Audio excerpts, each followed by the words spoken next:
Mtazamaji wa Ipinda Online TV, tumerejea na kipindi chetu cha Kapu la Simulizi, na siku ya hii leo tunakupa simulizi ya muendelezo wa kisa cha machafuko yanayoendelea katika taifa la Kongo. Mengi yamekuwa yakizungumzwa. Je, ni waasi ama ni makubaliano ya Laurent Kabila na Kagame, ama ni wanamgambo wa Interahamwe waliokimbilia mipakani katika eneo la mji wa Goma, ama ni uwepo wa kabila la Kinyankole ambalo limekuwepo katika eneo hilo likiwatenganisha Wanyarwanda walio ndani ya mipaka ya taifa la Kongo na wale Wanyarwanda walioko nje ya taifa la Kongo kwa maana ya upande wa Rwanda. Lakini pia, je, inaweza kawa ni rasilimali za ndani? Haya yote nitakujuza hapa katika simulizi hii nzuri ya kisa cha machafuko yanayoendelea katika taifa la Kongo. Mengi yamezungumzwa. Tutajaribu kupitia kila kile kinachozungumzwa ili tuone ukweli umelalia wapi. Msimulizi wako ni mimi Isaya Edward Maridadi Zaudi Mbaya, na nitakuwa hapa nikiwa na muongozaji wangu Director O, akiwa ni mchanganya picha na muandaji wa sauti. Zaidi ya yote ni kuombe usikae mbali. Simulizi yetu inaanza katika kijiji kidogo sana cha Onalua kilichopo katika mkoa wa Kasai, Kongo ile ya Ubelgiji. Ilikuwa ni siku nzuri sana, siku ya tarehe 2 ya mwezi wa 7 ya mwaka 1925. Mtoto wa kiume siku hiyo alizaliwa, mtoto ambaye alikuja kubadilisha historia ya Afrika, historia ambayo vizazi na vizazi vya Wakongo na Afrika kamwe haitasahaulika. Jina lake la kuzaliwa mtoto huyu aliitwa Elias Okiti Asombo, lakini dunia ikamtambua kama Patrice Emery Lumumba. Alizaliwa katika familia ya Kikristo ya kabila la Watetela, wazazi wake wakiwa ni François Tolenga Oteshima na mama yake aliitwa Joline Wamato Lomenja. Familia hii ilikuwa ni wafugaji wa kawaida kabisa waliokuwa wakipambana na maisha ya chini wakiongozwa na wakoloni wa Kibelgiji.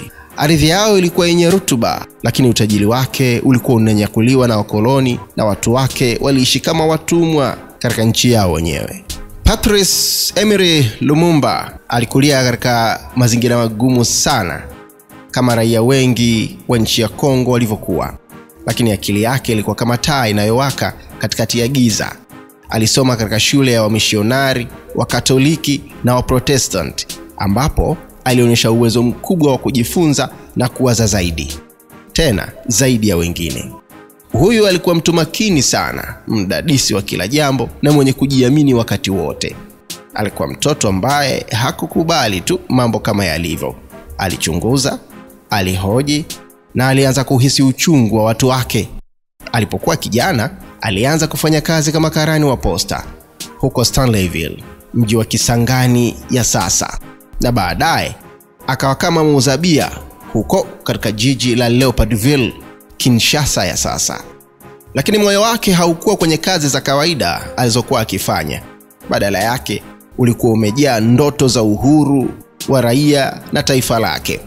Kutokana na hali hii ya manyanyaso ya hali ya juu kutoka kwa wakoloni wa Kibelgiji, Lumumba hakukaa kimya. Miaka iliyopita Lumumba alikuwa mtu wa mamlaka na ushawishi katika jamii yake.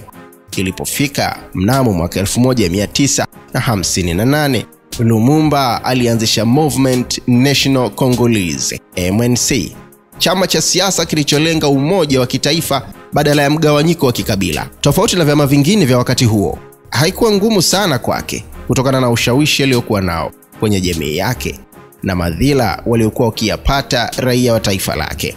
Huyu alikuwa mzungumzaji mzuri sana na mwenye uwezo mkubwa, mwenye lugha nyingi. Patrice Emery Lumumba alizungumza Kitetela, Kifaransa, Kiswahili, Kilingala na Kishiluba, na aliweza kuwashirikisha watu wa tabaka zote. Harakati ziliendelea huku na huku, na mnamo mwaka 1959 alikamatwa na Wabelgiji kwa kuchochea maandamano ya uhuru. This time wananchi hawakukaa kimya. Shinikizo la wananchi liliwalazimisha wamwachilie huru ili ashiriki katika mazungumzo ya uhuru huko katika nchi ya Ubelgiji, katika jiji la Brussels. Uhuru wa Kongo ulifika, Hiyo ilikuwa ni siku ya Alhamisi ya tarehe 30 ya mwezi wa 6 ya mwaka 1960. Na Lumumba akawa waziri mkuu wa kwanza wa Jamhuri ya Kidemokrasia ya Kongo akiwa na umri wa miaka 34 tu, huku Joseph Kasavubu akiwa rais wa kwanza. Siku hiyo ya uhuru, Paris de la National huko Leopoldville ilijaa viongozi, wageni wa mataifa mbalimbali na umati wa Wakongo walikuwa na matumaini makubwa. Mfalme Bendouin wa Ubelgiji alisimama mbele ya umati akatoa hotuba iliyojawa majivuno ya ukoloni, akisema kuwa Wabelgiji walitetea Kongo, maendeleo na ustawi. Kasavubu katika hotuba yake alijibu kwa heshima sana, lakini Lumumba alipochukua kipaza sauti, ulimwengu ulitetemeka. Nul Congolais digne de ce nom ne pourra jamais oublier que c'est par la lutte qu'elle a été conquise. Namnukuu, hatukupigania uhuru ili tuendelee kuwa watumwa wa kiuchumi, alisema, sauti yake ikiwa kama ngurumo. Ukoloni wa Ubelgiji ulikuwa utumwa wa kihistoria, udhalilishaji na unyonyaji wa miaka takriban 80. Huu sio uhuru wa Ubelgiji, ni uhuru wetu tuliopigania kwa damu na machozi. Hotuba hiyo, ambayo haikuwa kwenye ratiba rasmi, iliwakasirisha Wabelgiji na kuwaamsha Wakongo.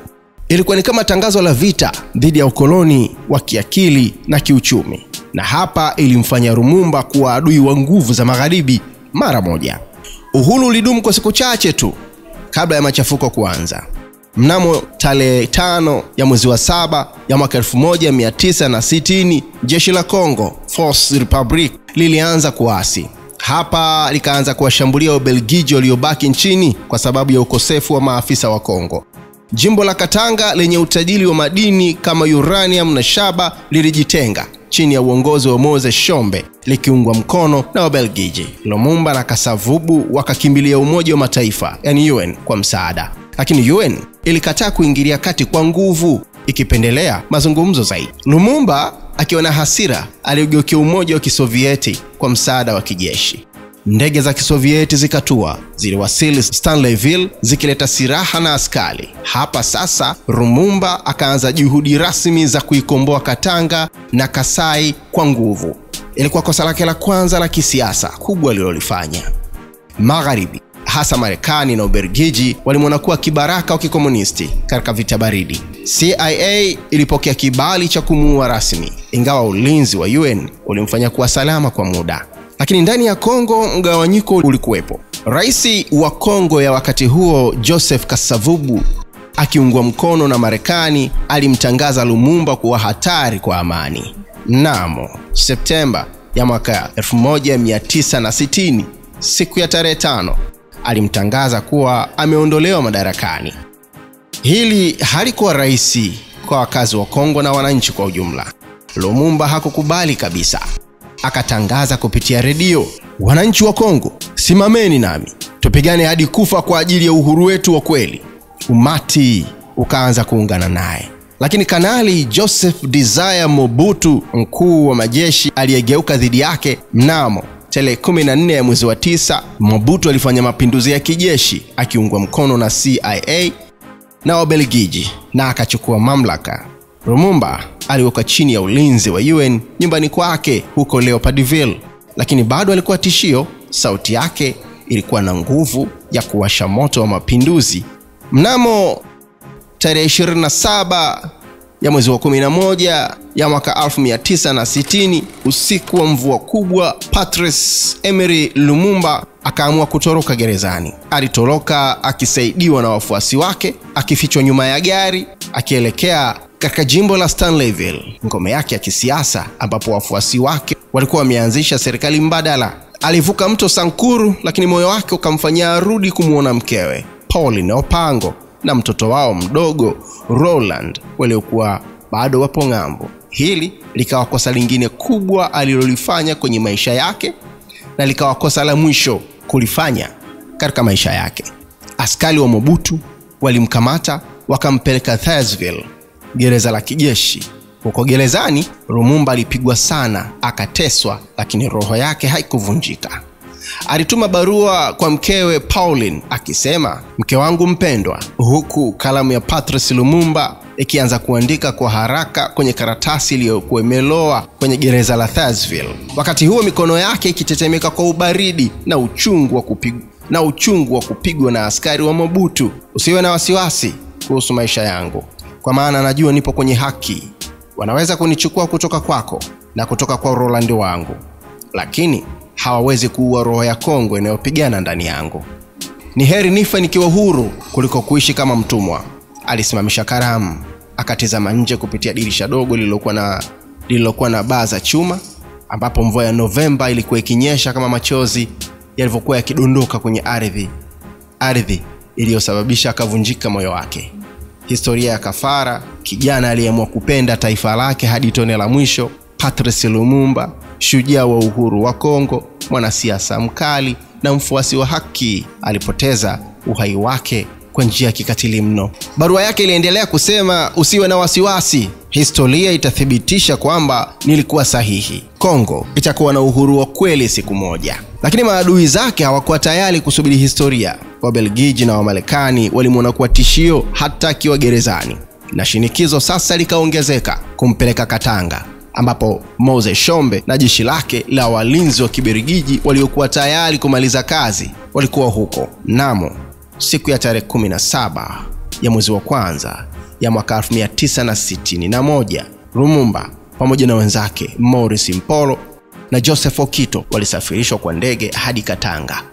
Ndani ya ndege walipigwa na askari wa Mobutu, wakivunjwa meno na kupasuliwa nyuso zao kiasi cha kutokutambulika vizuri. Walipotua, walikabidhiwa kwa Mose Shombe na maafisa wa kijeshi waliokuwa wakifanya kazi nyuma ya pazia.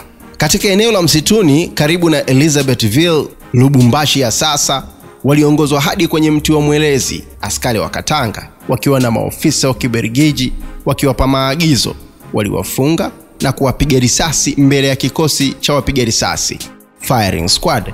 Sauti za risasi zilisikika akimiminiwa katika mwili wake. Mwili wa Lumumba ulianguka chini, damu ikimwagika kwenye ardhi ya Kongo. Lakini mauaji hayakuishia hapo. Walichimba shimo na kumfukia, lakini siku moja baadaye wakaamua kuufukia tena mwili wake ili kuficha uhalifu wao. Wabelgiji waliamua kuyeyusha mwili wake. Gerard Soete, afisa wa polisi wa Kibelgiji, akisimamia kuteketezwa kwa mwili wa Lumumba kwenye pipa la tindikali ya sulfur. Tulikata mwili wake vipande vipande, alisema Soete baadaye, na kuyeyusha hadi hakuna kilichobaki isipokuwa jino moja tu. Soete alichukua jino hilo kama nyara ya uwindaji, ishara ya jeuri ya ukoloni ambayo haikujua kitu kinaitwa huruma. Kifo cha Lumumba kilileta machafuko zaidi katika taifa la Kongo. Mobutu akachukua mamlaka akiunga mkono maslahi ya magharibi, na nchi ikaingia katika miongo ya udikteta na uporaji wa rasilimali. Kifo chake kilisababisha mshtuko mkubwa duniani. Nchi za Afrika, hasa Ghana chini ya Kwame Nkrumah, zililaani vikali mauaji hayo. Waandishi wa habari na wanamapinduzi na wanaharakati wa kimataifa walilia mno kifo cha shujaa huyo. Lakini katika miaka ya baadaye, ukweli wa mauaji yake ulifichuliwa kidogo kidogo. Mwaka 2001, bunge la Ubelgiji lilianzisha uchunguzi maalum juu ya mauaji ya Lumumba. Ripoti yao ilikiri kwamba serikali ya Ubelgiji ilikuwa na uwajibikaji wa maadili, lakini haikuwahi kuwafikisha wahusika mahakamani. Jino la Lumumba lililohifadhiwa kwa siri na afisa wa polisi wa Kibelgiji Gerard Soete liliahidiwa kurudishwa, lakini wa Kongo hawakutaka jino hilo peke yake, walitaka haki zaidi. Pamoja na yote hayo, roho ya Lumumba haikuangamizwa. Alikuwa ishara ya mapambano ya Afrika dhidi ya ukoloni wa ubeberu. Katika miaka 1960 na 70, vuguvugu la kupigania uhuru barani Afrika lilimwona kama shahidi wa kwanza wa mapinduzi ya Afrika. Mnamo mwaka 2002, Ubelgiji ilikiri wajibu wa kimaadili katika mauaji yake. Mnamo tarehe 20 ya mwezi wa 6 mwaka 2022, jino lake lilirudishwa rasmi katika familia yake huko katika mji wa Brussels katika nchi ya Ubelgiji. Ilikuwa katika hafla iliyojaa huzuni na heshima. Mfalme Philip wa Ubelgiji alionyesha majuto makubwa kwa jinsi nchi yake ilivyotenda, lakini kwa wengi ilikuwa ni maneno tu. Hakuna haki kamili iliyotolewa. Jino hilo lililowekwa kwenye sanduku la bluu lilipelekwa Kinshasa, ambapo lilizikwa katika mnara wa Lumumba huko Limete, karibu kabisa na uwanja wa Uhuru. Binti yake Juliana alisema, unahitaji chuki ya namna gani kufanya unyama huu? Hii ni ukumbusho wa uhalifu dhidi ya ubinadamu. Hadi leo Lumumba anabaki kuwa shujaa aliyetolewa kafara kwa ajili ya uhuru wa kweli wa Afrika. Katika Kongo, jina lake limepewa mitaa, shule na hata mji wa Lumumbaville. Rais Felix Tshisekedi amejenga makumbusho kwa heshima yake, na kile inapofika tarehe 17 ya mwezi wa kwanza, wa Kongo wanakumbuka kifo chake kama siku ya mateso ya kitaifa. Alikuwa sauti ya Pan-Africanism, akipigania umoja wa bara ambalo bado linajitahidi kupona kutokana na majeraha ya ukoloni. Maisha yake yalikuwa mafupi tu, miaka 35, lakini yalikuwa kama nyota hivi inayong'aa katika anga za Afrika. Alipinga ukoloni wa Ubelgiji, alikataa kuwa kibaraka wa magharibi, na alisimama kidete dhidi ya unyonyaji wa rasilimali za Kongo. Kifo chake kilikuwa ni kafara ya gharama kubwa sana, lakini ilifungua macho ya wengi sana. Kama alivyosema katika barua yake ya mwisho akimwandikia mkewe, Kongo itapata uhuru wa kweli siku moja, na historia itaandika kwamba nilikuwa sahihi. Mtazamaji wa Ipinda Online TV, tunafika mwisho wa sehemu ya kwanza ya simulizi ya kisa cha machafuko ya taifa la Kongo. Tutakwenda kufahamu kwa nini tumehusisha kisa cha Lumumba na mgogoro wa kisiasa unaoendelea katika taifa la Kongo. Usiende mbali, kwa sababu hapa Ipinda Online TV utapata majibu ya kila swali ambalo linakupa mgagaziko. Msimulizi na muandaaji wa makala hii ni mimi, Isaya Edward Malidadi Exaudi Mbaya, lakini siko peke yangu. Nyuma yangu naongozwa na director mahususi kabisa, Director O. Kwa heri kwa sasa.